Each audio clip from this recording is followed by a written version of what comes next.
Hey, what's up, YouTube? It's Richie from Boston. Today is the 1st of August, August 2019, or at least that's what they want us to believe.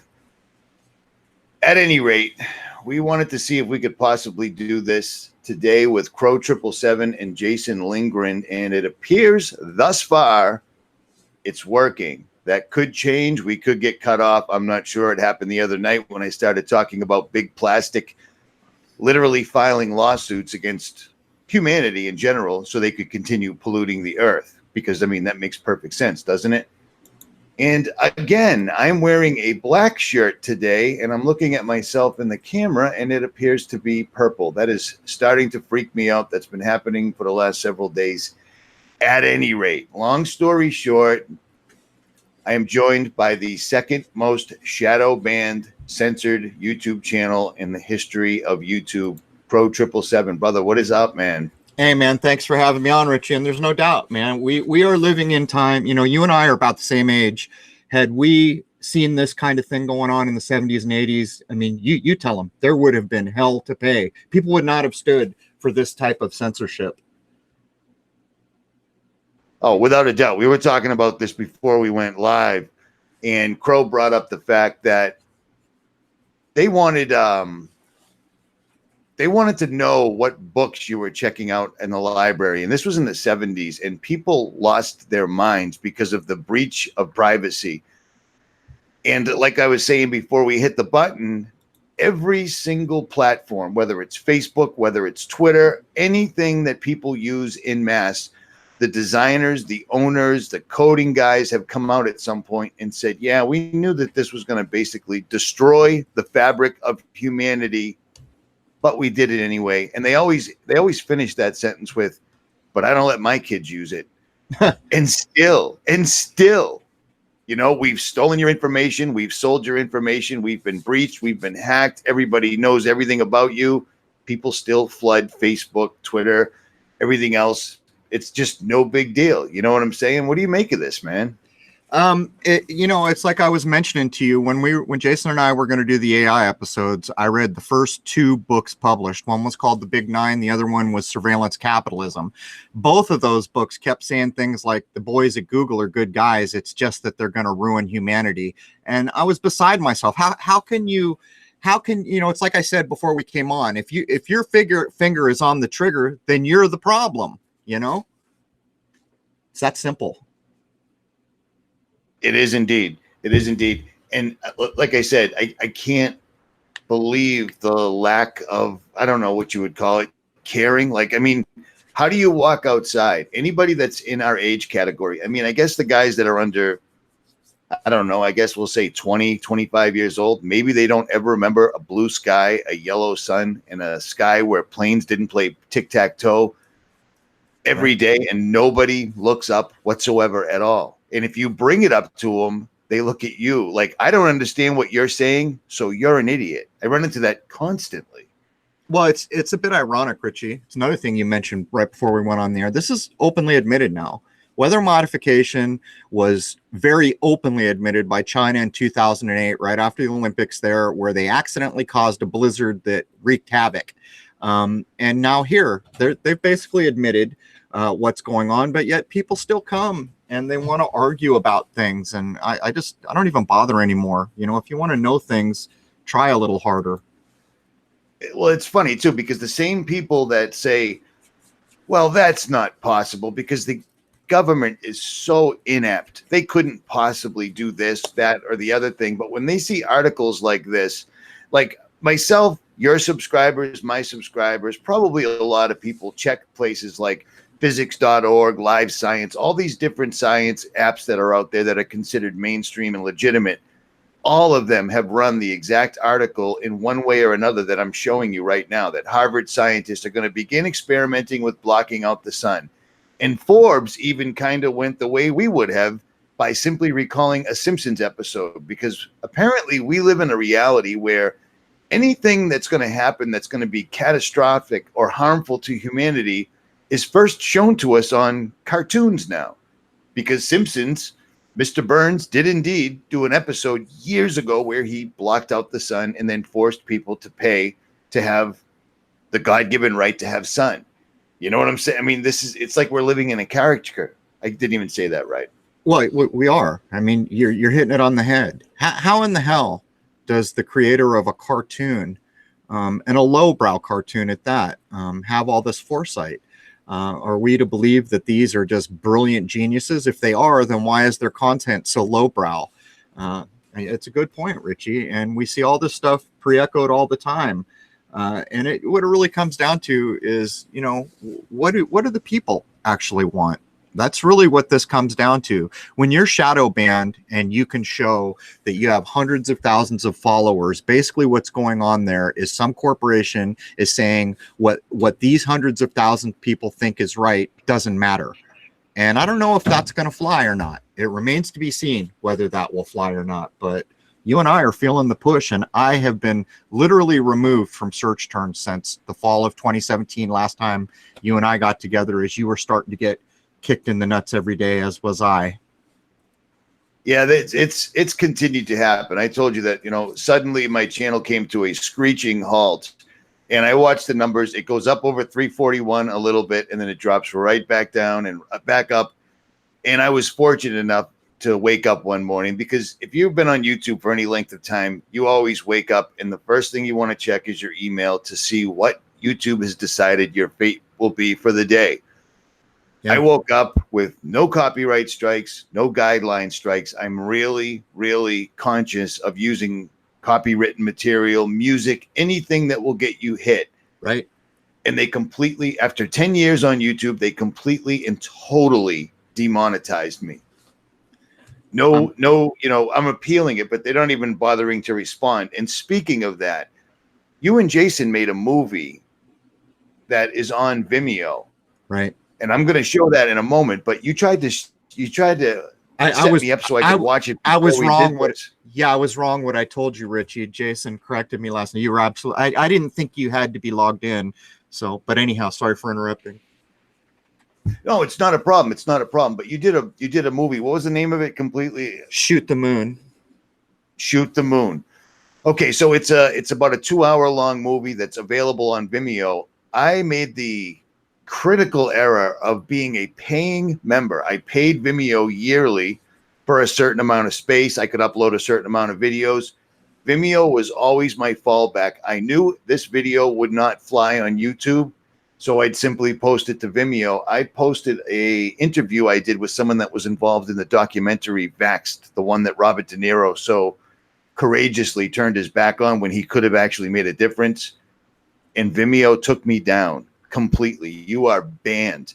Now, I'm sure you know this. Jason knows this. Anybody that's been on YouTube, if you've got numerous channels, if you're constantly getting shadow banned, you also have numerous emails and numerous ways to backdoor your way in if you get blocked.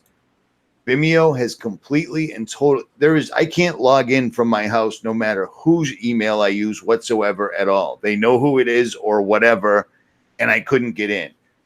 But how long ago did you make that video? I didn't get an opportunity to ask you. So we went live in the spring of this year, and it was, I don't know, quite a while in the planning. But I would also tell you, Richie, if you use a VPN, that might do it for you. If you use a VPN log on so that you look like you're logging in from somewhere else like Europe, you might be able to open an account that way. But then the problem becomes when you do that with a VPN, every time you go to log in later, they do things like say, well, what was the original city this account was made from? So yeah, it's all gotten a bit ridiculous. It used to be if you weren't hurting anybody, everything was okay, but those days are long gone. That's right. And it wasn't, you know, I've come out with some crazy theories over the years, and strangely enough, as crazy as some of them have been, some of them have ended up in the mainstream, and I was right on the money. But that's neither here nor there. The video that I put up was by a person that literally, I mean, it was vaxxed. It wasn't just nonsensical rantings. It was doctors, it was other people's, and Vimeo completely and totally took me down. That's a bit like talking about false flags, though, isn't it? That's what will get you. Right, exactly. Yeah. You can tell how big a deal those topics are. Right. It's funny because the mainstream will talk about false flags all day long, as long as, of course, you know, it's Russia doing it, or it's China, or that North Korea. As long as it's somebody we can point democracy at through the barrel of a gun, it's all good. But if you happen to point out them engaging in it and leaving the breadcrumb trail, totally different story. You will find yourself banned. You will. So there are certain I'd still topics. like to watch this. Yeah. I'm dying to watch this, but I don't know how to do it. I'm going to use the VPN thing and see if that works. Try Nord, Rich. Try NordVPN and make sure you're logged out of everything. Log in with Nord, and it'll tell you what part of the world you're hitting the internet from. Then create the account to log in. But again, the problem, if you don't log in from the same location again, they may block you from logging in later under the same Vimeo account, because now it's all about, well, you logged in from this city, now we see you in this city, and all their nonsense, as if the whole world's going to come crumbling down because you logged into Vimeo. Right. And unlike YouTube, where we all allegedly entered into a contract with these guys, but at any given time they do whatever they want and we have no recourse. I was a paying member of Vimeo. You know what I mean? Like, that's they unreal. weren't doing me any favors. They weren't doing me any favors, and they have completely blocked me like I'm one of their exes. Yep. Or something to that effect. And by the way, I would argue about the contracts idea too. You see, the idea of entering into a contract is a meeting of the minds. In other words, both parties understand. I defy anyone to read things like the YouTube contract and then say they understand it 100%. I'm not a dumb person, and I can't understand all of it. Well, that's definitely by design. You know what I'm saying? Right. But what's a contract if you can't understand? Hold on. I think Jason. Go ahead. Just a second. I think Jason's texting. Yeah. Jason is being blocked from accessing this. He just texted me. Are you kidding me? Why don't you? I'm going to resend it to him right now. Yeah, I'll tell him. All right. I'm going to resend that right now. Tell him to stand by. And Jason knows what the hell he's doing, so this is ridiculous. Well, I figured it was going to be one of you. I actually figured it would be you, but the AIs can't get us all at the same time, so they must have confused the two of you. But it's amazing. It's amazing the amount of censorship that's on here. And speaking of that, you and Sean from the SGG report brought this to my attention the other day. I did upload this video, and I expected that same day for my channel to come crashing down. It hasn't as of yet. Oh, the German people. I was kind of watching with interest. I see a lot of people. I'm not really sold on any. I don't know where you're at, Richie, but I'm not really sold on any of it, because to me, the real thing here is free speech and freedom of expression. If you're not hurting people, then you should not be infringed upon. And what I see is, like the German thing, they're bringing a lot of might. And they're going to use, well, you're really an employee of YouTube, these types of ideas. Other people are saying my religious views are under attack, or my political views. And to me, that's like playing whack-a-mole. Isn't this whole thing really about, do people have the right to free speech in the new public forum, which is no longer the city center or whatever it used to be? Now it's online. And it's just unfortunate, because every law you're familiar with in this country that talks about free speech, damn near every one of them is basically saying the government can't do anything. Well, these are corporations doing this. So it looks to me like there's a lot of people who are fed up, and I have no idea how this is going to shake out. Like you and I were talking, we don't control the information, so it's hard for us to know how many like-minded individuals are out there. Well, I applaud their effort, and I looked at their channel. So if these guys were just skimming along and getting paid the way you're supposed to on YouTube, they're losing a ton of money. But I've already said this in a video. I think the way you and I look at what's happening and the way they're looking at it are two different things. I do too. They're simply trying to silence us. They do not want any dissent. I think these other guys are looking at it like, breach of contract, self-employed, et cetera, et cetera. How can YouTube lose $80 billion? Well, that's the question. What company in the world in its right mind would cost themselves $80 billion with the B? No company. you see, think about what you just said, Richard. Let's expand on that for a second. So there's a board of directors for YouTube, but you see there's another board of directors because YouTube is under Alphabet. So there are two boards of directors where some CEO had to stand up and say, guess what? Last quarter, I lost us 70 billion. And what that proves.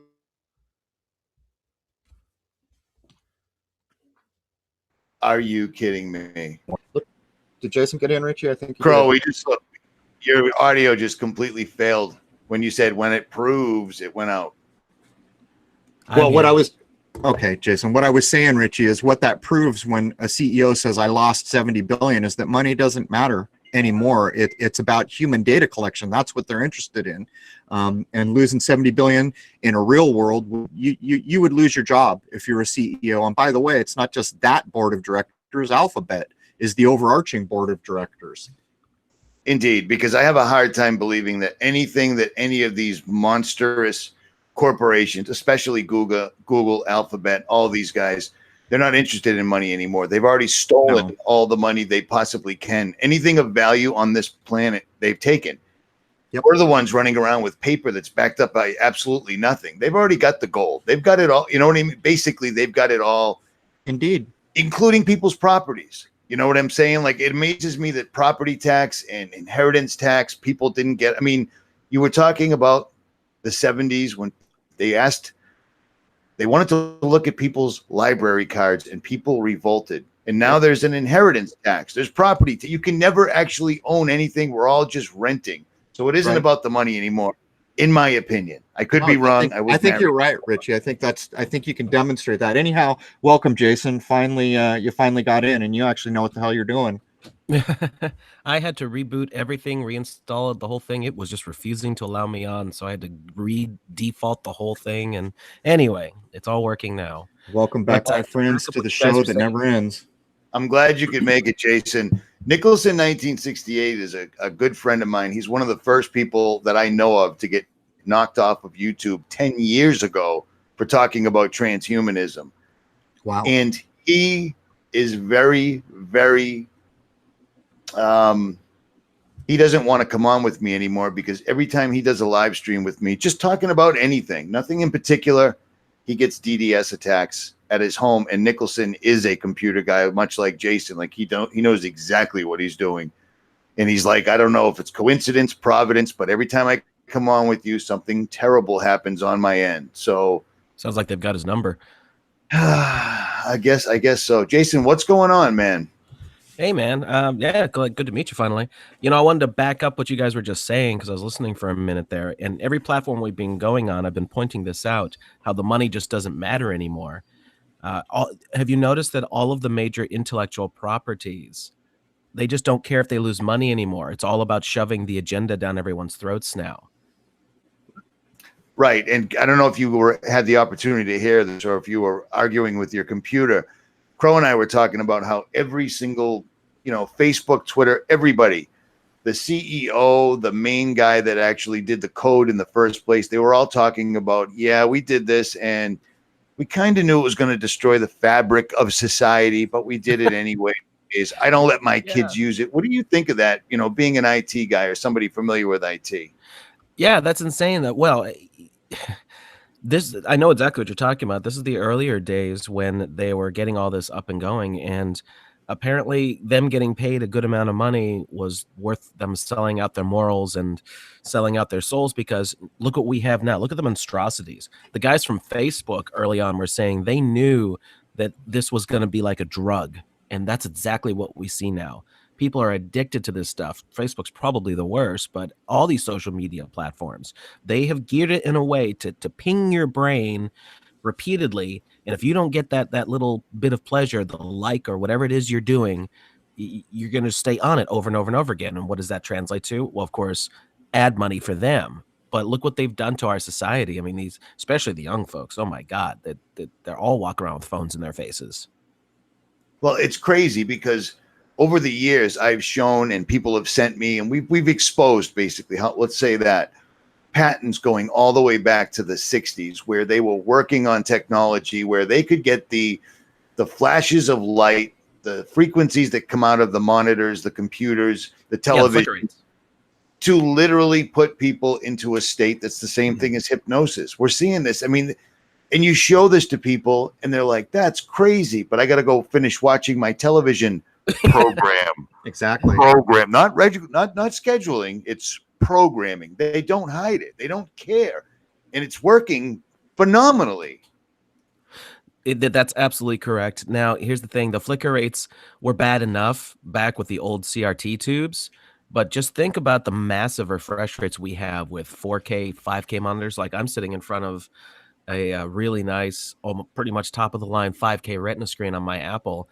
I can only imagine what this thing is flicking at to the hertz rate tells you. So if the hertz rate was like 200 or 300, that's how many times it's flashing every second in your face. And by the way, the hertz rate is a tell too. When I was a child, they didn't use the word hertz. They used the word cycles. And even when I was a stagehand, when I'd gotten out of the Marine Corps, all the old school electricians called it 60 cycles a second. But now we call it hertz, and words have meaning, don't they? Well, that's one of my favorite phrases that you say or that you use, because it hurts, and it does. They're telling you. Yes. The cell phone, the cellular phone. You know what I'm saying? It's all right there. It's amazing to me. But Jason, you weren't here when Crrow and I both started on basically the same thing. Chemtrails and looking at the sky. Crrow just has a lot more expertise in focusing on the moon. Mine looks like I'm, tumbling down a hill while I'm trying to focus on the moon, but I still do it. It is amazing to me that since we first started and they were like, these guys are absolute idiots spraying the sky. That is the stupidest thing I've ever heard of.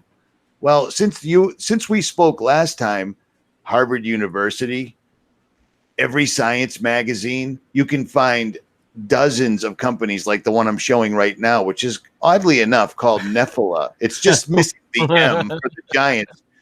And they do weather and climate risk and catastrophe risk. And one of their biggest partners, now this goes straight back to the first page of the Bible, Nephilah works with a company called Man. So you have a fallen company working with man to control the weather and climate risk, catastrophe risk. So back when Crrow and I started, we were just complete idiots thinking that they were using some sort of an aerosol injector on the back of airplanes to fill the atmosphere with heavy metals. But now they're telling us that's exactly what we were doing, even though that's not what they were doing. And people still don't care. These guys can't balance the national debt, but I'm surely they can block out the sun and control the weather with no harmful effects. What could possibly go wrong? But we could ask, though, I mean, is this really government, or is this just more corporations like the Googles of the world? Corporations seem to be the biggest things going now, far above government, because of their resources and their reach. And not only that, the one thing that's king now, gold is not king anymore. Like you mentioned, they've got all they need. Now it's human data collection, because that feeds the AI, and well-fed AI gives them a time machine so that they can predict outcomes to a 98 or 99% certainty. It's crazy days, man. It's like, and another thing, Rich, these two books I just mentioned, they're already talking about humanity 2.0. Oh, that word's been banned. I mean, if anybody's looking into transhumanism, any of this stuff, you'll find humanity 2.0, and they're talking about it in a positive manner. Like, according to the mainstream, all right, let's use their words. They still can't quite cure cancer. They can't stop, Zika from attacking people. They can't stop the common flu, but they're going to take your consciousness, upload it into a computer, and everything will be fine. Do you see what I mean? People have faith in this, but they forget about all the other things. The only way we can keep meat fresh is by spraying carbon monoxide on it. And there's nothing wrong with that. I mean, carbon monoxide's a good thing. It keeps meat looking fresh. Yeah. But they're going to take your consciousness after you die and put it into everything's going to be fine. What could possibly go wrong? It's amazing. And nobody's paying attention. Nobody. And again, I mean, I know you've covered this at some point. And speaking of that, I mean, I subscribed to Crrow77 Radio for, I think, since the beginning. And I recently, I think about 2 months ago, maybe a month ago, realized that I was unsubscribed or it had lapsed. So I resubscribed again. I know you've covered the goldfish, like where they whittled everyone's attention span down to that below a goldfish, and people still aren't alarmed. Yeah. What do you think of that? I mean, seriously? Well, one of the things we notice is ask the simple questions like how many poor people really can't afford to eat food other than what they can get from the big grocery stores? How many people are stuck drinking water that has fluoride in it? Things like this. And the sad truth is that if you're eating a bunch of crappy food and you're sucking down the fluoride every day, that has an effect on how well you can think. And it's a sad thing to say, but I don't think there's any getting around it. And I think that feeds into what we're talking about. And, I'll try to use my words carefully here, Rich. I'll use the word inoculation. You had the gall to talk about that, and look what happened. And that plays into the same idea as terrible food and terrible water. As a matter of fact, there was a show not too long ago, I forget what it was, where over and over, I know what it was. It's American Gods on one of the cable stations, where they over and over said that the drinking supply is polluted. They just kept saying it the whole episode. And these things do have an effect. And so when you start to think, how can so many people be okay with this? Well, they've been damaged. How they think has been damaged by things like fluoride and terrible nutrition. Well, the amazing thing is you can make a video, or you can refer somebody to a video. And I say video as opposed to books because there's not very many people left that are actually reading books, because for every reason you just said, I don't think they have the ability to, for the most part. I'm not saying everybody, but you can show them a video of common household things that Americans consume in mass and look at the ingredients. Right. Almost none of them are food. Like this is real. This is literal. People are eating chocolate flavored chemicals. Yep. And they don't have an issue with it. Like if you take a box of cake mix and put it next to a box of TPS, which is a powder you mix up to remove, wallpaper adhesive and such. It's something that you shouldn't ingest, and they share the same chemicals, and people aren't alarmed. You know what I mean? Like the fluoride in the water. I remember the days when that's ridiculous. Yep. Fluoride in the water. Well, now it's something that, small counties in California, people are trying to vote it out, and it always seems to make its way back in. Fluoride is not for human consumption whatsoever at all. All these things are having a cumulative effect, and Here's a little story for you. And by the way, we had Wayne on not too long ago, Wayne McCroy, talking about polysorbate 80, which is in so many foods, and that helps chemicals cross the blood-brain barrier, which the normal human body has a block there. But when I was in boot camp for the Marine Corps, near the end of your run there, where you've been put through hell in a handbasket, there's a day where your family can come visit. And you're free for about 5 or 6 hours. After 3 months of Marine Corps boot camp, and you're eating, pure food really, and you've been exercising hard every day, we went to a Jack in the Box, and I had a single taco. I got sick as I can't even describe to you how sick I got. I got diarrhea. I was throwing up from a single Jack in the Box taco because I completely purged my body. I was only drinking water. And, you're running 5 to 10 miles all the time. It goes to show you, it's just that you get used to things and you lose track. But you made a critical point there. If people go to the store and buy food and they don't read the label, then they might as well just be sucking on rat poison. Which, coincidentally enough, would be the number one answer for what is in rat poison. They've changed it. It was fluoride for the longest time. Sodium fluoride. Yep. Yeah. Yep. They caught on. They changed it to something else that's unpronounceable, for me at least. My accent makes it tough to pronounce words in an intelligible manner. But you get what I'm saying. That's what a search engine's for. You can take that word you can't pronounce and understand that it's not food. Right. If you can't pronounce it's not food. Right. That's right. There's a rule of thumb for you. Right. If it has more than 6 letters, you should be questioning it in the first place.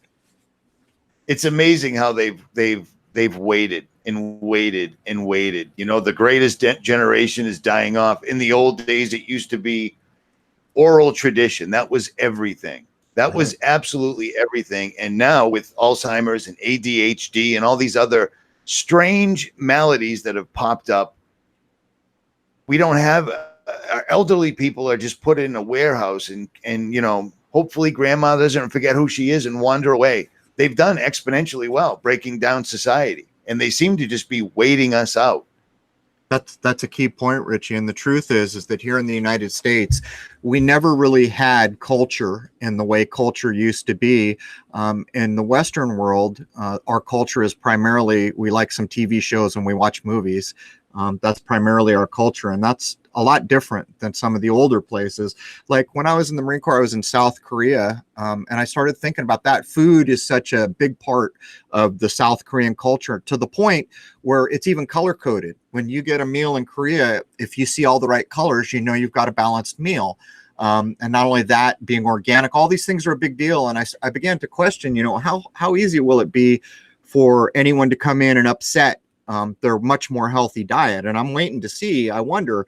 But the point I would make is culture in the United States, for the most part, is we like some TV shows and we've seen some movies. Well, in the past, you revered your elderly, and that's been stripped away from us. Now that's just like, who cares what grandma or grandpa has to say? Not me. Now it's all about just what's being programmed into you, and you got 2 minutes before you want to jump onto the next thing, because that whole attention span thing is dead spot on. People will just want the next. This comes back to the whole with the flicker rate and everything, and the social media and all that. It's just constantly hitting your brain over and over and over again. No wonder why people are in this stupefied state. Yeah, I'm going against that. That's why I'm here in the East Coast, because I'm not going to warehouse the older generation. When my father passed away, I dropped everything I did, and I came back here for a year. We should respect that generation. They've got so many things they can tell us that we wouldn't know otherwise. It's a bit like when people that are my age, Richie's age, when we die, how much information will go with us that is now no longer searchable on the internet or part of common culture in any way. You know, the episode we just released this morning, 171, is all about Latin as a key language to decoding English and the old Greek and Roman myths. These used to be taught in every school, every single school. My generation will be the last generation that has nearly anybody that ever learned Latin or read the so-called classics.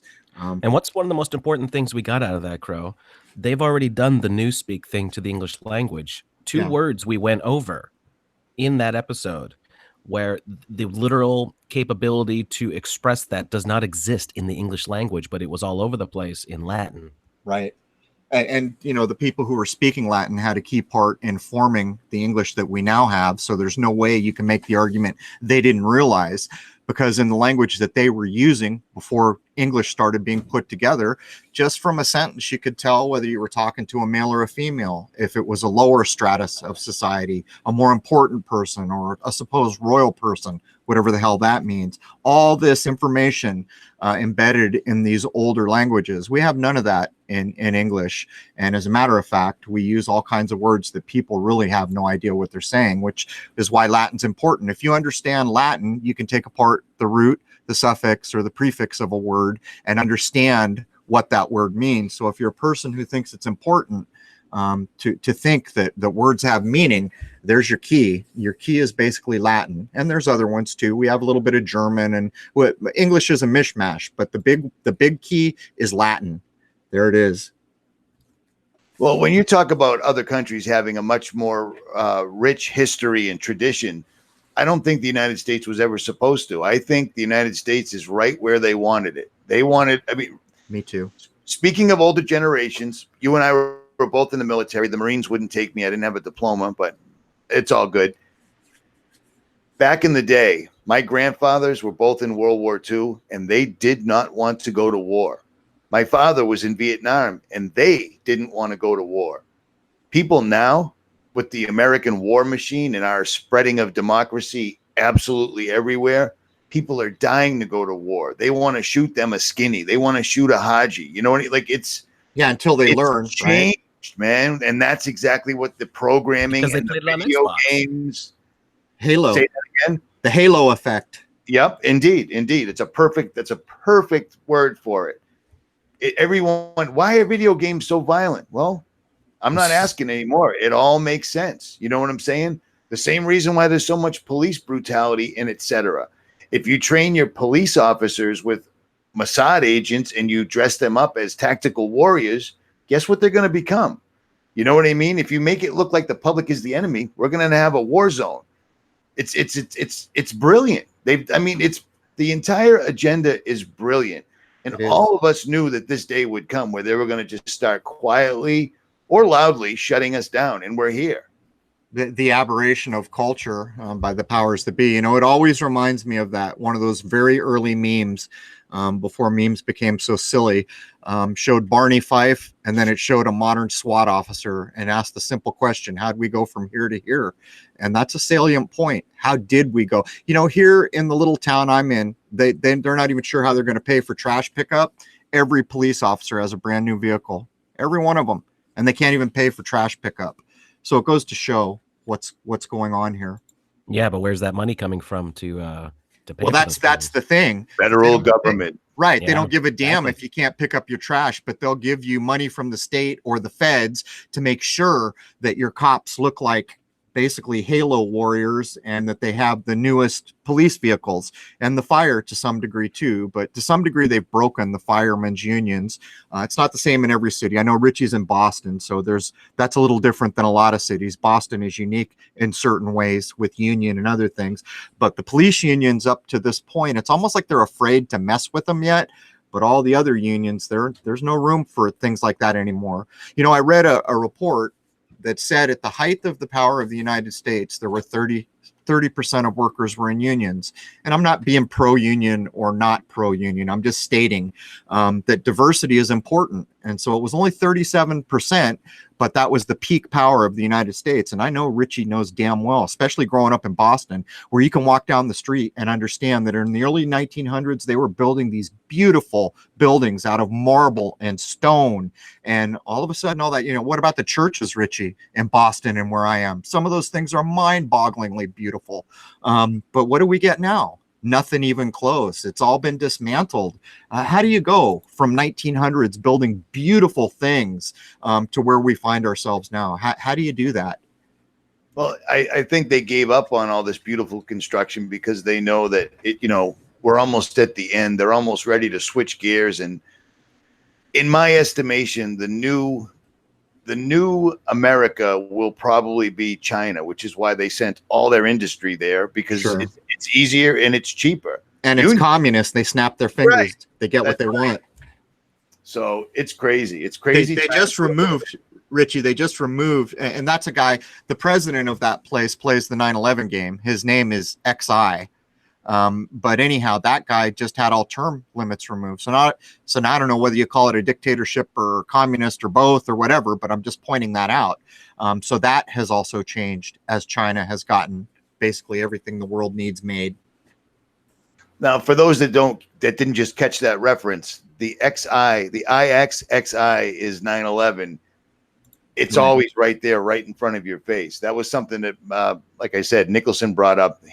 That's what got him making truth videos in the first place, was the Roman numeral 1XXI kept popping up. And then next thing you know, 9/11 occurred. So at any rate. Yeah, it's all the Roman numeral game.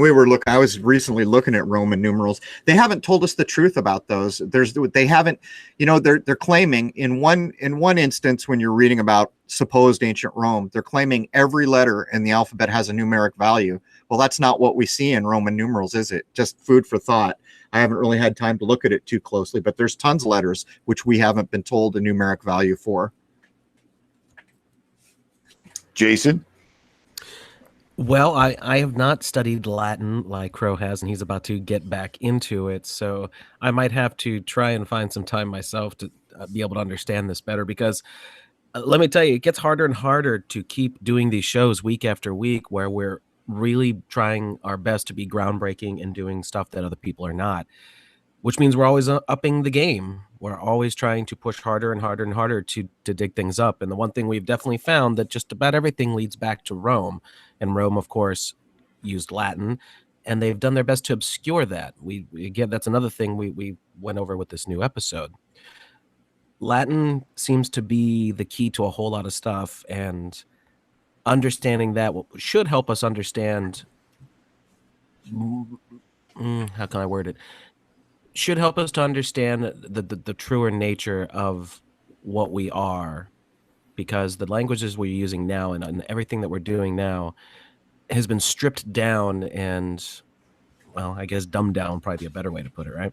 Yeah, well, I know Richie hasn't had time to look at 171, which I just put up this morning, but in that we show that CNN started the 24/7 news cycle. It failed from the 80s to 85. I think it failed. They lost millions of dollars all the time. Then in 86, everything changed, and there were two events. It was teed up with the Challenger explosion. Then Baby Jessica down the well is what put them. I mean, the moment that happened, they were the only one covering it 24/7. Their audience multiplied by 500% or more and kept growing. They didn't have a challenger in the 24/7 news space until the 90s. But the point was, we gave you the Roman myth of the baby down the well, why that's what was used to do it. So we outline all that, trying to show people that there is in fact a there. It's not just wishful thinking. We can demonstrate it. Well, I haven't had a chance to listen to it. It did just pop up on my feed, so I did get notified via email. So that's a good thing. That's nice to know. I figured you'd appreciate that because I did get it verified. I've already got 5 emails in my inbox from people who said they didn't get the email or the notification. Of course, YouTube just switched my channel over to their new beta, whatever the hell it is, with no bell and no nothing. It's amazing, isn't it? It's just stripping it away.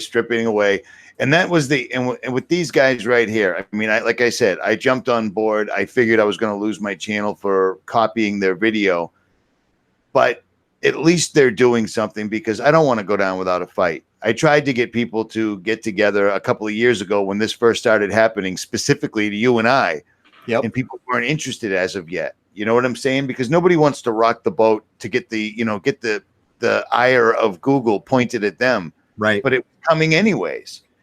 No one's safe. No one is safe. Not at all. Not at all. If you want to play with hula hoops, get kicked in the nuts, or do some Hollywood style entertainment, you'll probably be approved. If you're a person that want to talk about things that matter, you will not be approved.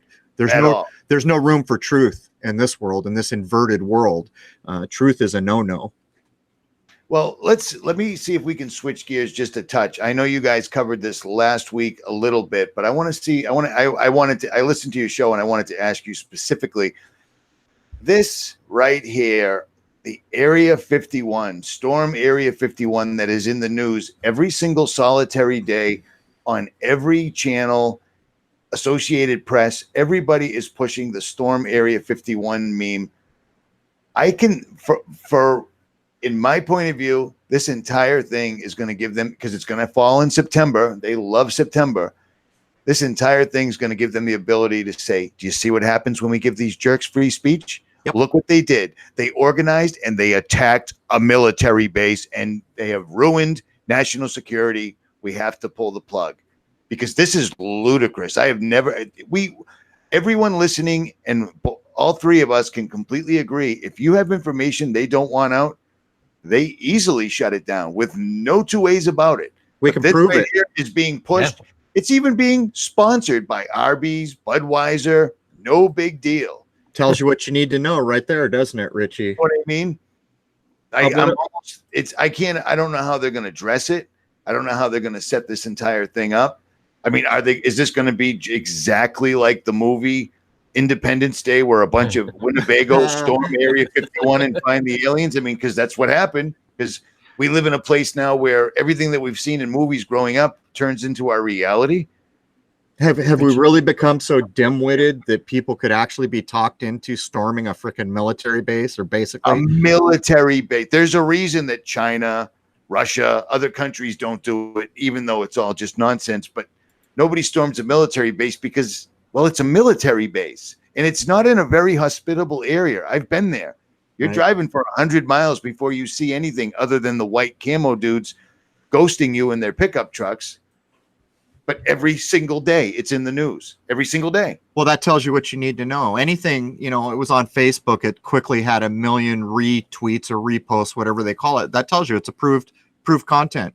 Anyone right now can go to a Google search engine, search Lunar Wave. You'll get millions of returns. Then add Crrow77 to it. Go down to a couple thousand. That's what unapproved content looks like. So when you're seeing, and Richie just showed you what across multiple news stations, it's front and center. That's approved content. But I think part of what's going on with that, Rich, is that they're training AI. Immediately it shows all the people that are all about it, and immediately it shows the people who are not about it. But more than anything, it teaches AI how to recognize when people are grouping to do a real world thing. And then, of course, you nailed it on the head. This could be used for any number of things. Oh, look, people got killed. Now we need new laws. Or look, free speech online. Look what it caused. There's any number of things we could see come from this. But there is no mistaking that if this was not approved messaging, it wouldn't be everywhere. You wouldn't even know about it. Exactly. Rich, have you heard of Bob Lazar? Oh yeah, of course I have. And it's funny you said this. Bob Lazar has suddenly been being pushed by Netflix, which I believe is just a propaganda arm of the shadow government or whatever you want to call it. But go ahead. Yeah, well, the reason why I bring him up is all of a sudden, no one's heard a peep from him, you know, because the Art Bell show is long gone. All of a sudden in 2018, there's a documentary retelling his entire story all over again. Nothing new, nothing interesting, same crap. But now it's back in the limelight. And then all of a sudden, a couple months later, we have all this nonsense starting up. So they were teeing up for this. Well, Jason, that's easy. The reason Bob Lazar's back is because Blink-182 has formed a coalition with CIA and NASA guys, because all these Central Intelligence guys, all these, you know, deep state people, all these NASA guys, they didn't know what to do until Blink-182 came by and explained to them. Thank God, right? The theory. I mean, it's we're lucky. We're he's very the CEO. Lucky. So the lead singer of Blink-182, which also plays the 9/11 game and codes it verbatim.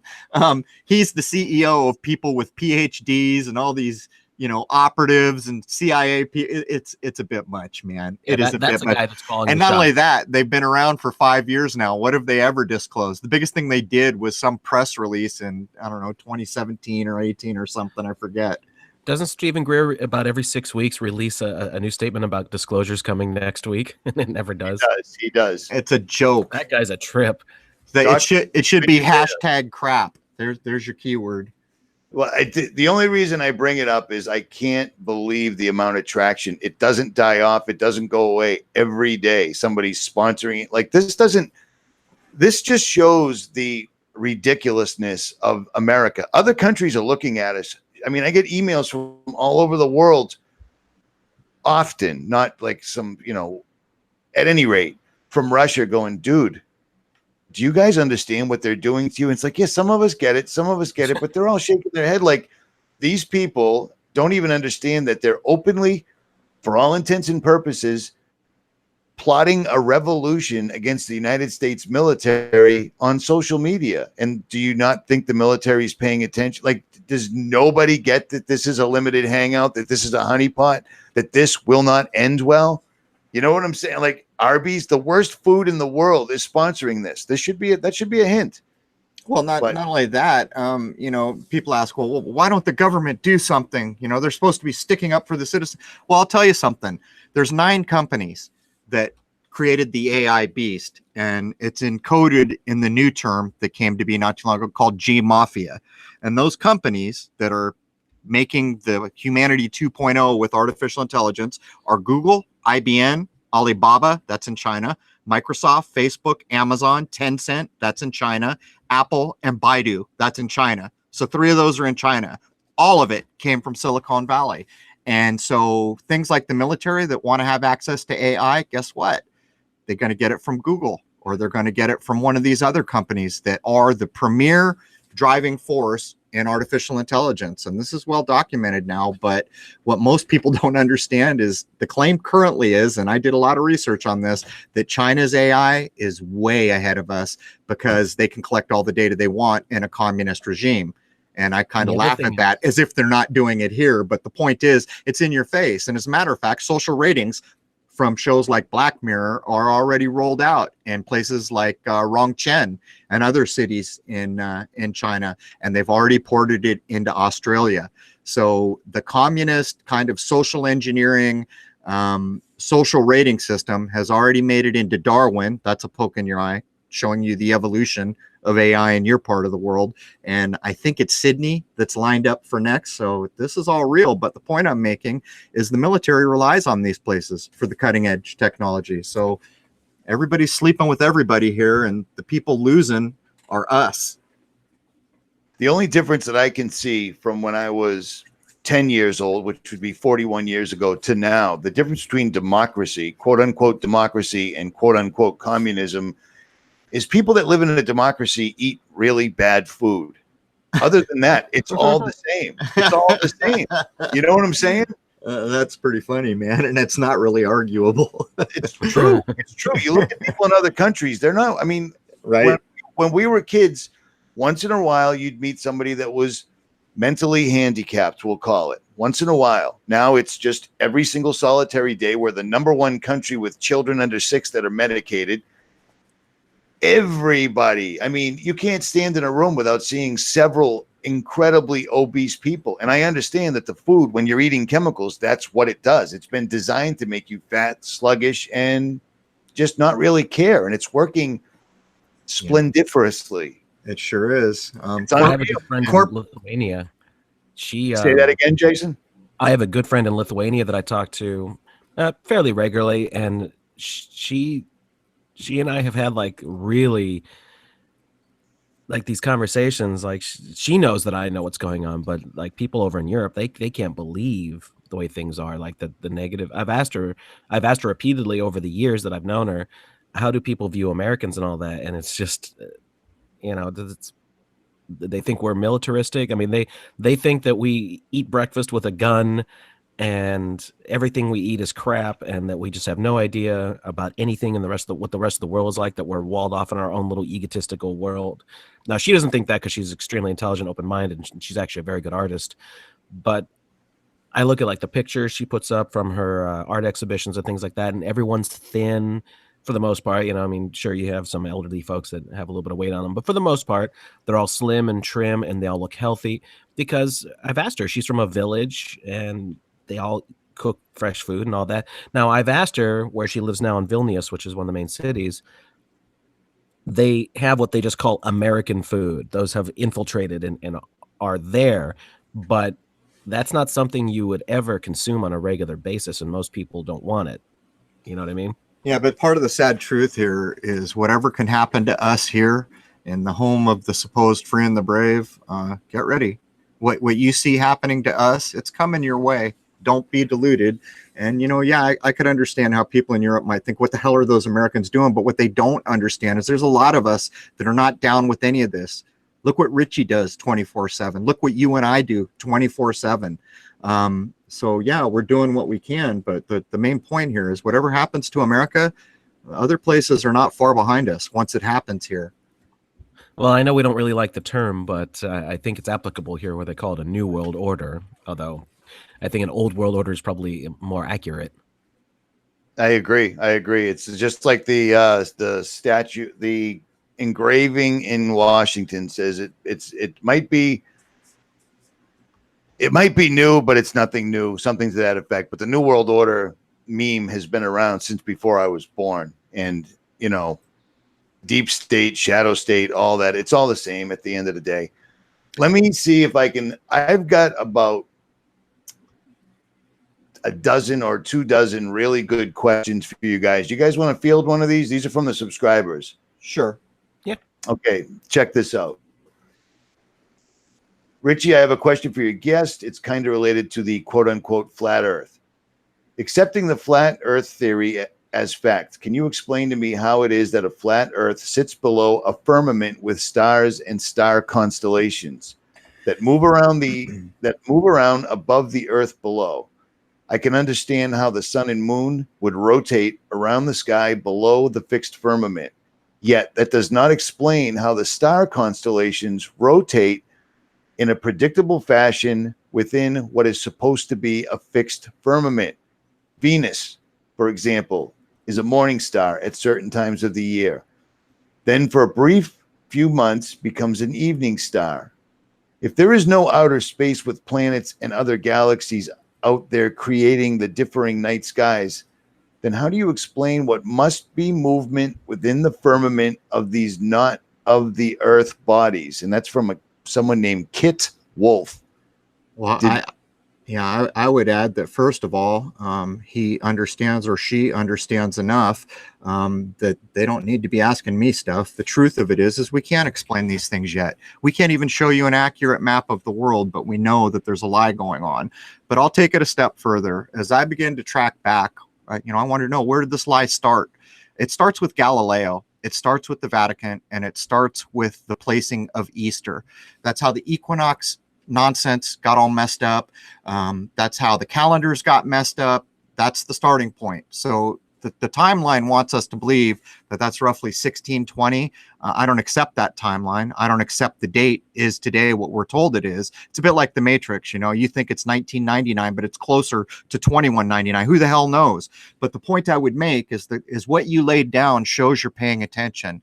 And that's what's important. We don't know, man. We don't even have a map of this world that we can trust.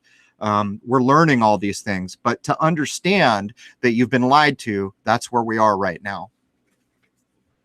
Jason, anything to add, or are you going to just go with that? It's a pretty good answer. It's a pretty long question. That is definitely an accurate answer. The other thing is as has been written in many ancient places, the sky is our clock, and that's a term we've been pushing really heavily, is the sky clock. So of course it's going to move. It's our way of telling where we really are. It's all part of nature that interacts with everything here, so that you have a real gauge of where you're at. Like we're always saying, when you look at your watch and it says noon, is it really noon? Is the sun truly directly over your head where it should be at noon? Not likely. No, it's not.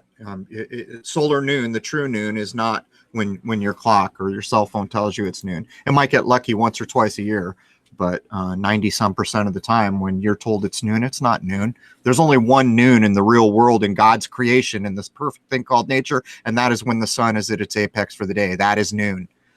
We've moved far. It's almost like you could equate the natural world with the truth. So how far have we come from the natural world? And the question that last person just asked is key to all this. People are tired of, they know there's a lie. They want to get back to the truth, but truth is we're all kind of wearing diapers, man. We're just getting started here. We've recognized the lie. We've ripped apart the lie. Now we're trying to get back to things we can believe in or accept as probably true. And what's going on, everything, let's tie it back to what we were just discussing a few minutes ago. They are doing everything they can to pull us further and further away from nature, from what reality is, and get us locked into these technological traps. Yep. Well, it amazes me that, I've always, since I was 9 years old, 3 o'clock in the morning, my father woke me up and showed me Saturn through a telescope, and it's been on ever since then. I find it really strange, the amount of time and energy and resources and everything else that they're using to do what I'm showing right now, and that's block out the sky. They do it day, they do it night, they do it at land, they do it at sea, constantly, and it has to be for a reason. And I'm sure chemtrails serve numerous purposes. You know what I'm saying? Yes. Not only that, you're going to pay for a sunny day at some point. Oh, no doubt, no doubt. Forbes magazine wouldn't have ran that little Mr. Burns clip, which is exactly what he was doing. He was charging people for sunlight.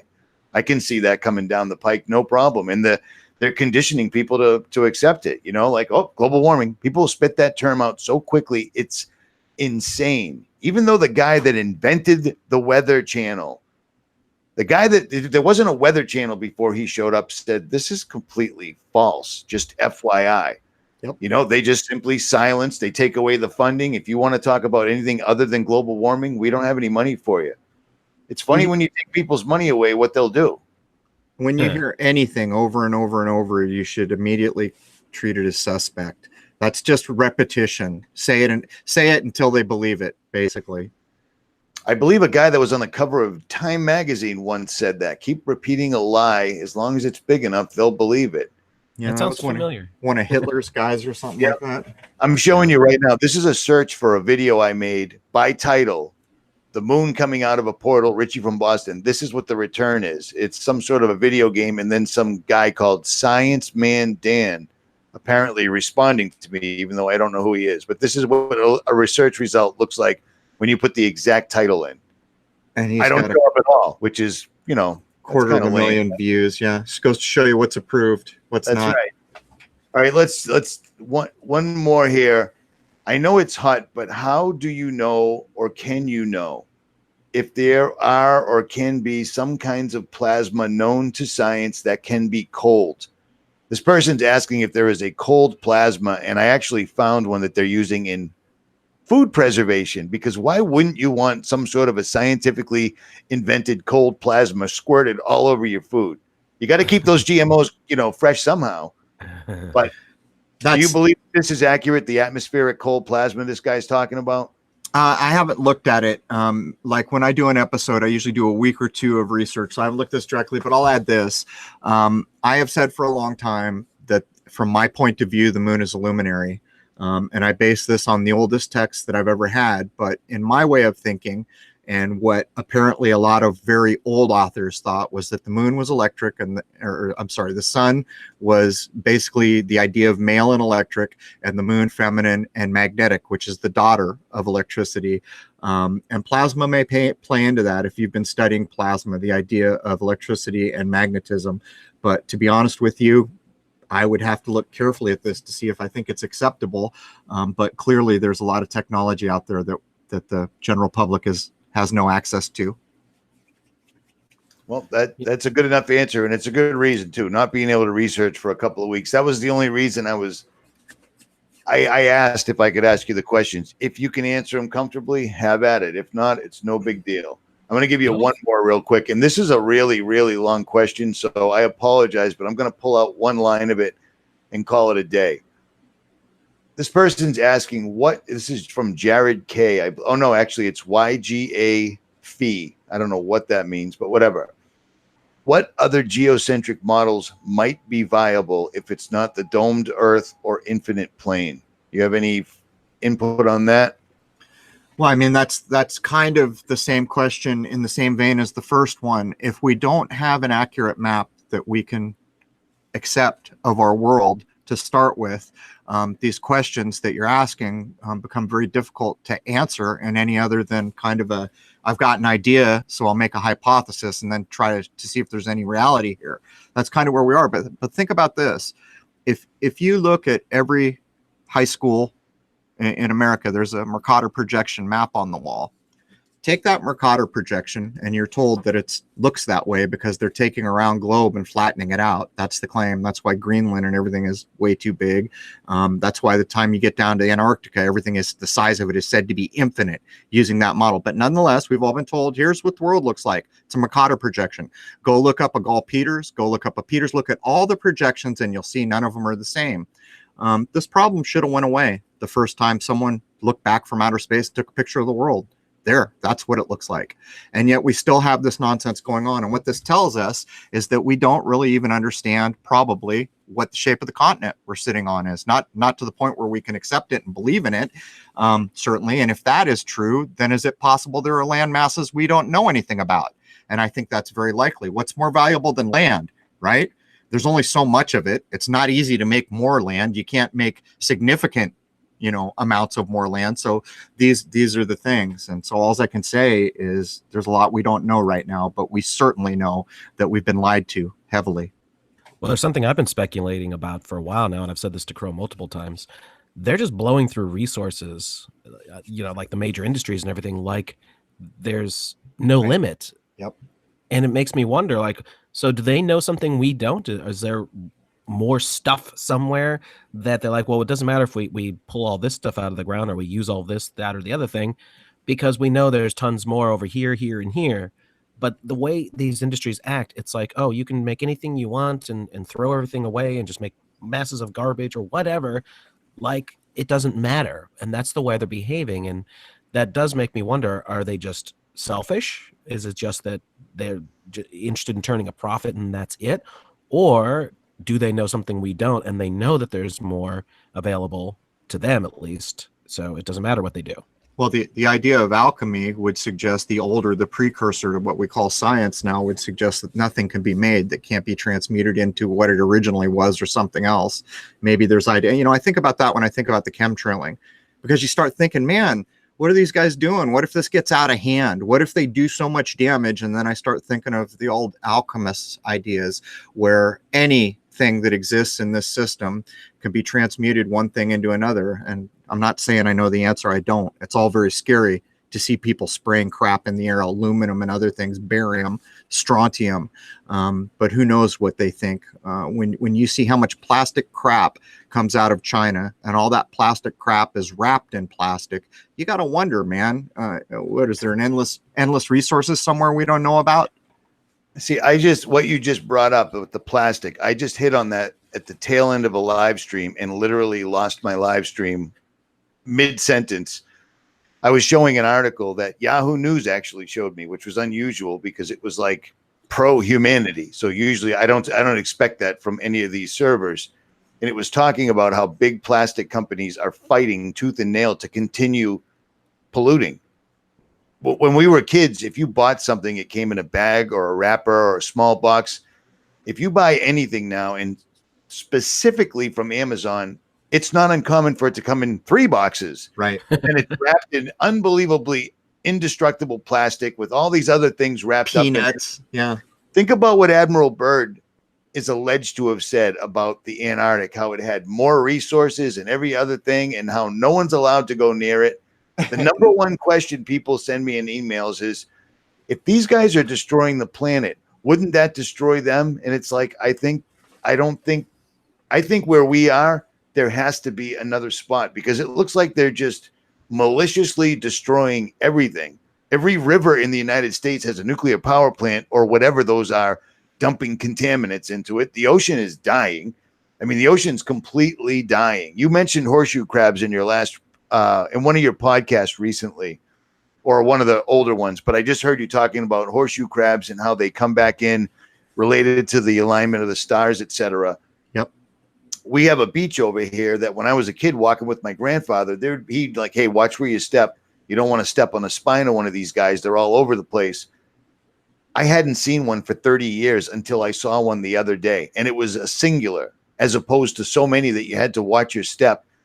And then I discovered that their blood is somehow valuable to the rich people. Blue. It's blue. That's right. And it's worth $60,000 for a milliliter. And it's unbelievable. I think they're destroying the place because there's more here than meets the eye. And it would probably explain the Antarctic Treaty. But that's all just guesswork because we don't know. Well, if we took Byrd at his word, he made the claim that there is more land beyond what was shown anybody than if you put Canada and the United States together, and that it was chocked full of resources beyond belief. And yet no one's ever seen pictures of this other than the Disney episodes from the 50s and early 60s, where the last times, the Jado jetpack movie and all that other nonsense where, oh, look, a plane went down and we got to rescue, and all the drama, no truth there. But the point I would make, growing up, here's an example. Like, how many times when you were in school or growing up somewhere, you'd hear the word slash and burn and how terrible that is and how it destroys. Did you know that there are places in Japan that have been using exactly the slash and burn, what's called slash and burn, but they do it responsibly. In one generation, once in the lifetime of a farmer, he will do the slash and burn, and within 30 years, the identical forest that was removed to farm will be replaced just as it was. They manage it that way. So I always wonder if, what if there is a big, massive part of the world we've never heard about, and so they just make it hard here, knowing damn well that after 50 or 100 years goes by, everything balances back out after they've gotten what they wanted, control or population reduction, or Lord only knows, because we can only guess at this point. Now, let me ask you straight up. This is a question from me. I know you deal with this because you brought the lunar wave out originally. You know what I mean? Yep. As far as everybody knows, you were the first to bring it out. So how do you deal with the people that, even with all the ridiculousness that NASA tweets more than Miley Cyrus and Donald Trump put together, but they never actually do anything. All they do is social media. We can't go back to the moon because it's very upsetting. We lost the technology, blah, blah, blah, but we're going to Mars. Now, anybody that has the ability to critically think, if you're going to go to Mars, if that were a possible thing, you would, before you even said that, you would have already been living on the moon, going back and forth. No big deal. Like, okay, we got this. We're living on a rock that's the next rock from the Earth. And now we're going to go to this red one that when we were growing up, we were told that not only was it hostile to humanity, it was like breathing fire, Yep. But every time they show us a video of the remote control car that works flawlessly up there, It's calm, it's sunny, looks an awful lot like Utah. Blue skies sometimes. Yeah, no big deal. No, no 500, 700 mile an hour winds made of fire or glass. Or how do you deal with this? The people that will stick with NASA, even though they just come up with the most ridiculous things, and you're showing them like, hey, I'm showing you through a telescope. This is the moon right now. Every time NASA shows you anything, it's an artist's conception. How do you deal with that, man? Well, here's the thing. I like the word composite. Yeah, composite. Right. You're right. So here's it's Photoshop because it has to be. Here's where I've kind of landed with that. From my point of view, the moon's not a rock in space. It's a luminary. And there were people long ago that described all the so-called planets, sun and moon, as luminaries.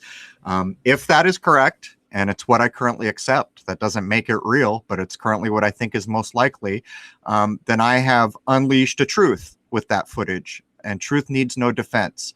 At first, I tried to stick up for it. And then I realized, wait a minute, if this is accurate in some way, it's not going away now. People know about it. And it's like that old saying, 3 things cannot long be hidden, the sun, the moon, and the truth, right? That's exactly what that quote was made about. So the way I look at it is people know now. They've seen the lunar wave. You can do a search today, get 33, ironically, million returns. And so it's out there. If there's any value in it, it'll hold up over time. If I'm wrong, then someday it'll go the way of the dodo bird, and what I did won't have mattered. Those are the options, and I'm prepared to live with it. Let's look at this from a real logical point of view. What on the Earth has ever been as screwed up as the space programs? If indeed you can go to the moon, and this was achieved by the United States in the late 1960s, where have you ever seen a military industrial complex not jump on something and exploit it to its max? The high in ground. 50 years plus, you would think that it would be more like 2001: A Space Odyssey than one space station orbiting the Earth. Like, that's the best you got after over 50 years? Really? Like, it just doesn't even make sense. No sense at all. The footage I'm showing right now, I took of the moon rising right above the Atlantic Ocean in November. And I had it on a tripod, and I'm not a professional photographer in any way. It's a Nikon P1000. The video, these dark spots are literally moving as though they're getting into their place. And then the moon continues to rise up, and it goes from this jagged edged orange thing. Now the sun has gone down behind me 4 hours prior. So technically, the sun can't light the moon up the way it is because the Earth is in the way. And yet the moon's completely full. It's rising up. It seems to be some sort of a liquid. It gets to a certain point in the sky. It turns perfectly round, perfectly white, and it literally got cold out where you could feel it. Do you know what I mean? Like these dark spots right here, they were moving. And I mean, I can send you the original video and you can do what you do with it. It's 4K footage. It's pretty good. But these dark spots weren't stationary. They were moving around like they were getting into their place. It was crazy. Right. It rotates roughly 90 degrees every 6 hours. But I would put this on the record. If you want to know something about the moon, you will learn more about the reality of the moon from the DreamWorks intro for movies than you will from an astronomy textbook.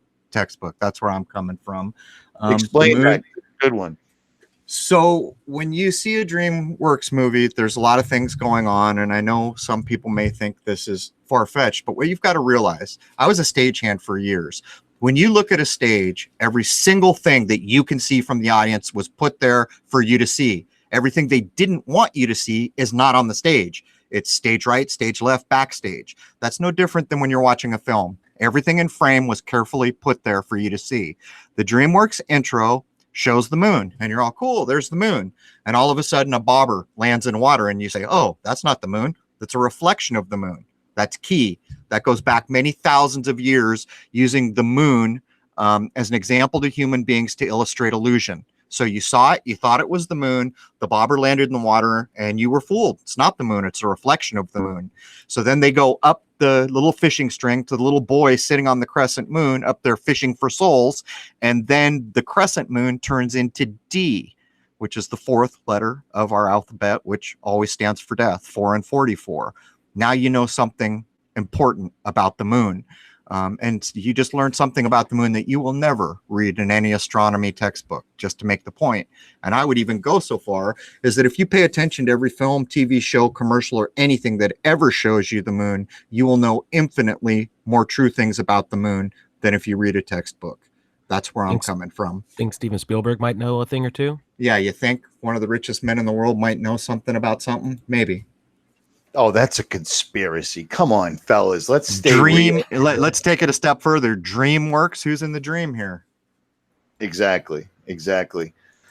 All right. Well, you got the Can shooting. you guys, I tried really hard, and like I spent, I'm gonna say, a good 2 days trying to get the Shoot the Moon video so I could actually see it. Could you guys just explain this a little bit? What went into it? And before you do, if anybody knows a way where I can actually squeeze in here and see this movie, I'd really appreciate it. VPN. But I digress. Yeah, I'll let Jason answer it, but I will say, and you might appreciate this, Richie, because you know the state of Rhode Island's a weird state. The International Film Festival here, which is weird in all the ways that Rhode Island is weird, but kind of a big deal. Shoot the Moon got accepted into that film festival, and it's actually a semi-finalist, but Jason was the filmmaker. Wow. Go ahead, Jason. Good for you guys. That's phenomenal. Go ahead, Jay. Yeah, they're not giving me the best platforms to show at film festivals, but I have won a few awards. Like, they're acknowledging that we did a good job, but they're not actually showing it as of yet. But we entered a whole pile of them, so there's a lot more coming that run all the way till next year. Now, the big one I'm hoping when they wouldn't enter it, were you shocked? Were you like, this is shocking? Richie, there's places in there where there's like these in between sayings from like the Rubaiyat of Omar Khayyam talking about the moon or something else, and there's quotes from me where I basically say, unfortunately, the moonshot was a massive lie. You can't make a lie a true thing, and the moonshot was a lie. So that might become a problem for some film festivals. Okay, go ahead, Jay. I'm sorry. Well, that's all right. Well, what's ironic is, of course, minimally, whomever are on these panels of what they decide to go into the film festival, they've watched this film. So we know that at least all the ones that have been judged so far, these people had to have watched my film. Well, is it possible, Jason? I mean, I don't know this for sure, but is it possible there's another film out in the world that has more weird, high optical, telephoto, telescopic objects filmed? Is that even possible? I don't think so. Probably not. This thing is about as unique as it comes. And so here's what it is. I haven't even gotten to that part yet. So what I brought up to Crrow probably about a year and a half ago by now, I said, you've got all this footage, and yes, they're broken down into YouTube clips and things like that.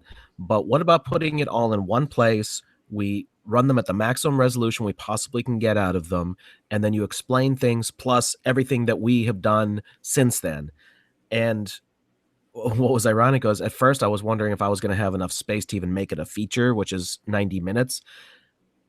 It turns out, as I was putting this thing together, it's the time is creeping up more and more and more, and it ended up capping out at 2 minutes or 2 hours and 3 minutes. And of course, they always say cut it down, cut it down, cut it down. But if I cut things out, you're actually going to be missing footage. So I just accepted it as it is. As much stuff as we could cram in there. When I went to visit Crrow to shoot the interview segments, I left Rhode Island with 6 terabytes of data that I had to go through, and thankfully Crrow had done some of the work for me. But I sat here in front of a 5K monitor watching these clips in the best resolution anyone's ever seen them, and I kept finding more and more and more stuff that Crrow forgot about and all of that. So there's so much stuff packed into this 2-hour documentary that it's more than like 3 seasons of any nonsense you'd see on the History Channel. This film is unique beyond all belief. Now, do I think it's the be-all, end-all of filmmaking? No, this is my first attempt, and I gave it my best shot, but it looks good. There's no real mistakes in it, and I think it came together pretty damn nicely, considering. Well, it put me on the record, too. You know, I like my privacy. When I put up the lunar wave, man, all hell broke loose, and like everyone wanted to come either cuss me out or, you know, sign my bra. And I just wanted to be a private person. And so this film also serves to put me on the record.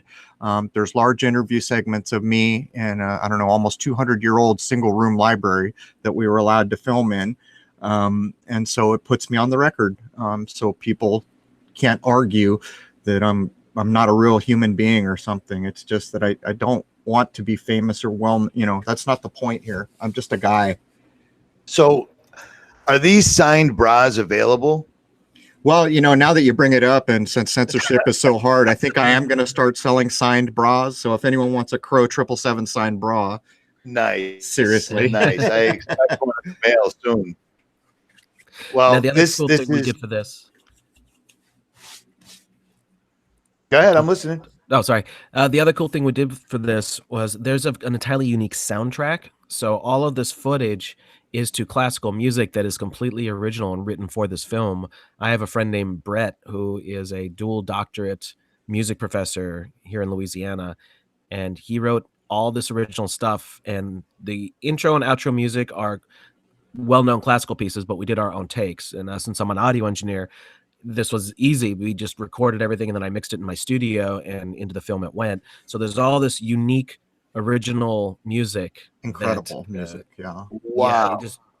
Yeah, wow. Doctorate writing classical music in Louisiana. Those are the three things you don't expect to say in it. Well, check it out though. You know, you opened up by saying you're so worried about copyright. Well, of course I am too. So all those old classical tunes, like the Beethoven things that were written about the moon, those are all copyright free. But what's so cool is every segment is so different, Rich. And by the time he gets to the solar work that I did, it almost sounds like angels singing. So we've gone from like Clair de Lune or something like that to, I mean, it literally sounds like angels are singing as the solar stuff is going on. It's an incredible soundtrack. Well, and I can't watch. There's got to be a way. I have a VPN blocking company that approached me again, and I'm going to see if it allows me to get into Vimeo, then I guess it's worthy. I'm going to see if I can do that. And at least I just publicly announced it in a live stream. So surely Vimeo is not going to see this. Well, bear in mind, you need to log in from a different country with your VPN and then set up a brand new account. Do it that way. And you may not be able to use the account again unless you sign in from the same place like Germany or wherever the VPN logs you in from. But don't use a VPN and then use the same old Richie emails or they'll nail your butt. No, I did. Yeah. I've got several, like most people have, but you have to. Yeah, it's a hassle. The thing that gets me is I forgot what I was just going to say. So at any rate, Jason, I literally forgot mid-sentence. We're going to try our best to get you in there. I was trying to see if there was a way to get you a direct link because I wanted you to be able to I want you to see it no matter what. So we'll get it to you one way or the other. I did email the support because I'm a paying member of Vimeo. They usually get back to you. And I was trying to actually get them to release your old account that got banned. And they sent me a little thing that said you have to go to the trust committee or something like that. I saw that. I was a paying member for 7 years as well. And they dropped me like I was a constant problem. I put up Vaxxed. Vaxxed wasn't made, it wasn't a malicious, it was legit. They took me right down. Boom. So yeah, I saw the email. I did follow the instructions. I haven't heard back, surprisingly, but what are you going to do? Right. The other thing I'm trying to do is see if I can get a direct link into there and then just send that to you. Cool. If that'll work. I'll figure out a way. I'm sure one of my subscribers or one of your followers is going to send me a link at any rate. So it's all good. I think the easiest way is going to be use the VPN. I use a VPN. I never turn it off. It's private. What is the name of this company? Don't you have Nord or do you have something else? No, it's called, I'll tell you in 2 seconds. I subscribed to it ages ago and I've just kept it going because it works very well. It is called Private Internet Access. I don't know who's approached you, Richie, but these guys, I don't know them, but I'm not going to say their name until if I see if it works, then I'll actually give them some love. Before I forget, Crow, I wanted your personal opinion on this because this just popped up not too long ago. And it seems like this news story I'm showing right now probably would have shown up, those times we went to 50 years ago. Yeah. You know what I mean? But what do you make of this, dude? I mean, seriously. I'll tell you exactly what I make of it. The moment that I saw this, that the moon's in our atmosphere, what this is the barn wall from the book The Animal Farm. You know, they're rewriting the rules. So slowly, this is what's going to happen if I had to guess, and this is just an educated guess. Slowly, the moon's getting closer to us. It's already within our atmosphere. It's just that now our atmosphere goes more than 250,000 miles away, if you want to take that tongue-in-cheek nonsense. I think what's happening is they're queuing up to get the description of sun and moon closer to really what it is, because too many of us are hot on the trail, and it's one of the 3 things that cannot long be hidden. It's not going to be long. I think they're just rewriting the barn wall from Animal Farm, changing the rules. You would have noticed that back in 1969 when they traveled there. Well, it's about like the Van Allen belt, like, right? Hey, yeah, and I love that too. I'm not going to show it because I've gotten hit for it before, but literally actual documentary makers sitting down with the astronauts going, so how did you deal with going through the Van Allen belt? What's a Van Allen belt? I don't know. I'm not sure if we did that, or and if did we see stars? We're probably good. It's amazing. You know why? Because the Van Allen belt is their coded description of what some would call the firmament or the dome or the hard fast bear. That's actually what's going on. Not only that, 4 or 5 years ago, they discovered a new portion of the Van Allen belt, and they likened it to a glass wall. Not even kidding. Oh my. Yeah, I mean, to most Americans, it was no big deal. But when Google's, suddenly we have to change our algorithm because of 9/11 and flat Earth. It was right there and then they spilled the beans completely and entirely. It amazes me that for 40 plus years, because I struggled with this whole thing. Like, I can't believe this. Like, I've been watching the sky and NASA and all this stuff. And then you start taking note of things. It's like, wow, that really looks like it's underwater. And how come the sun and the moon are the identical, exact same size? Yeah, there it one's is. 250,000, one's 93 million. None of it statistically impossible. It is. It's completely statistically impossible. We're just a big rock with everything we've ever known, seen, or smelt, felt, or tasted floating through a vacuum that's not actually a vacuum. It's kind of our atmosphere, and it's just nonsensical, and people defend it tooth and nail. It's amazing to me. It's like the Kármán line, right? So that's supposed to be about 60 kilometers where they claim space starts. They also claim space is a vacuum. Like, look at the Go Fast rocket. How high did that go, Jason? Well over 100 miles. Oh, but that had an automatic shut-off device. That the yo-yo like hitting something and then fall back down. So that's no big deal. Sound like it hit a 50-gallon drum of water. That's what it sounded like. It was. It sounded exactly like what you'd expect. It hit something solid and dropped back down. Well, it's amazing.